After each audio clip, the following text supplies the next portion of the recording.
Hi, I'm Jitendra Khare. I'm the strength and conditioning coach for Evolution MMA and Tigers International Fight Team. Welcome to Evolution MMA Mumbai.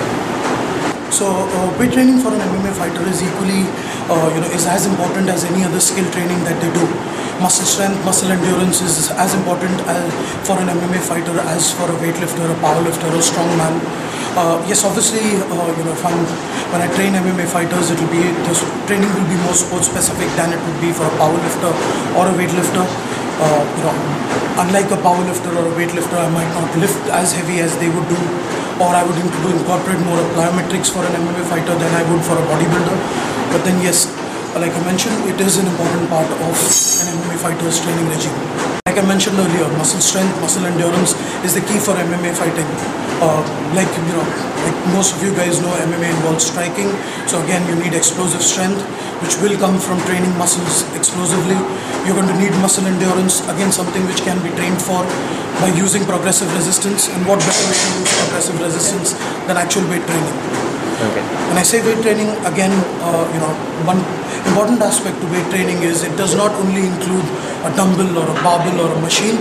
It could also include kettlebells. It could also include, body weight training. It could include rope climbing, various other things. Anything which has progressive resistance. At Evolution MMA and Tigers International Fight Team, strength and conditioning is an important part of the training. So yes, strength and conditioning would also be included in his overall training regime. So what I would like to show the viewers today is what I feel the king of all exercises, deadlift. So I have my friend and training partner Masveer Singh and me who will demonstrate the correct form and the technique to you guys. So when we train deadlift, a few important tips as far as form is concerned. Okay. Number one, what you do is you walk into the bar, which is almost touch your shin to the bar. Okay, hip, legs at a comfortable distance, maybe hip distance or slightly more. Okay. Now what you do is squat with your back straight and your leg grip is just outside your legs at a comfortable distance. Your back is reverse arched. Okay. So you maintain your chest out, your scapula pulled in tight, chin up, look up. Okay. Now this is the starting point of the deadlift. From here, what you're going to do is imagine yourself driving your heel to the ground and exploding up. Go back down slowly, back up, down slowly, negative, up, slowly, up, down. Other thing to keep in mind as you go down, you have to remember to keep the chest out, chin up and shoulder blades drawn in. Negative is the phase when you can actually injure yourself by maybe letting your back loose, okay, or trying to round your chest. So if you visualize yourself maintaining your chest out and chin up, you're going to maintain the reverse arch on the back. First and the foremost thing would be the leg positioning. So obviously your legs are just outside hip or hip distance with your toes pointing straight. So the idea of the toes pointing straight is that my knees have to track in line with my toes. Okay, it can't move out or in. So I keep my toes in a position where my knees will track in line.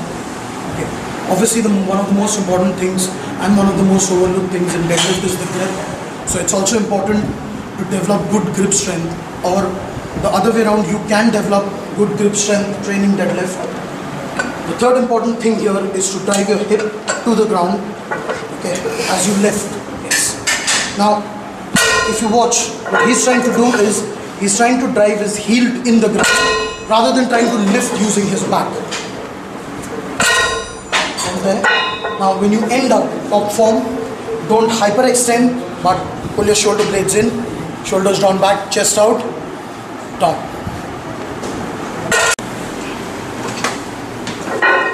Wait, back straight, out, breathe in, out, in, straight, right way,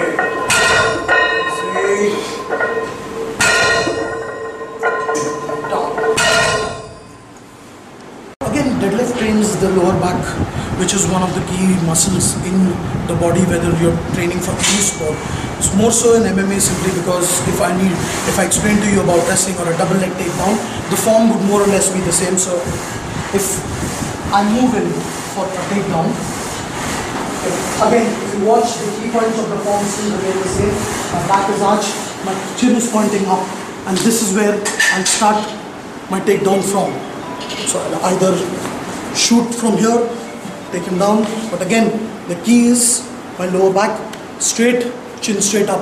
So this is where I'm generating my force from, my lower back, and from here I either move towards or I hook and drop the guy. The importance of a strong lower back here is if my opponent tries to sprawl on me, I can still hold him up. So it all depends on your current level. If you've been training for some time now, you've already been doing a certain amount of sets and reps. But if you're a beginner, I would still think that the key here more than sets and reps would be form. So I might go 3 sets of about maybe 15, 10, 12 reps. But again, for a beginner, the key will always be form. Because like I mentioned, deadlift is one of the king of all exercises. If you get the form right on deadlift, it also helps you with a lot of posture while fighting in an MMA fight. Now, if you see in conventional deadlift, you are obviously using a lot of your legs to lift as well. So at times, just to add variety to our training programs, what we would do is we would start lifting from a platform like you could see the cage here. So what we do is put the bar on the cage and just do the top half where it's focused more on the lower back, takes out the legs, the effort from the legs by quite a bit, and you're focusing more on lower backs. Other way of doing it at times would be, when we incorporate it in our circuit, would be to stand on a step and do a deadlift, which is called as a deficit deadlift.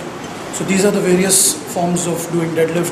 Again, depending on your level of weight training, your experience with weight training, always good to experiment with different variety and different exercises. Keep watching our videos on our Evolution and Tigers Gym channels, and that will help you improve your MMA training and also improve your overall fitness and muscle conditioning.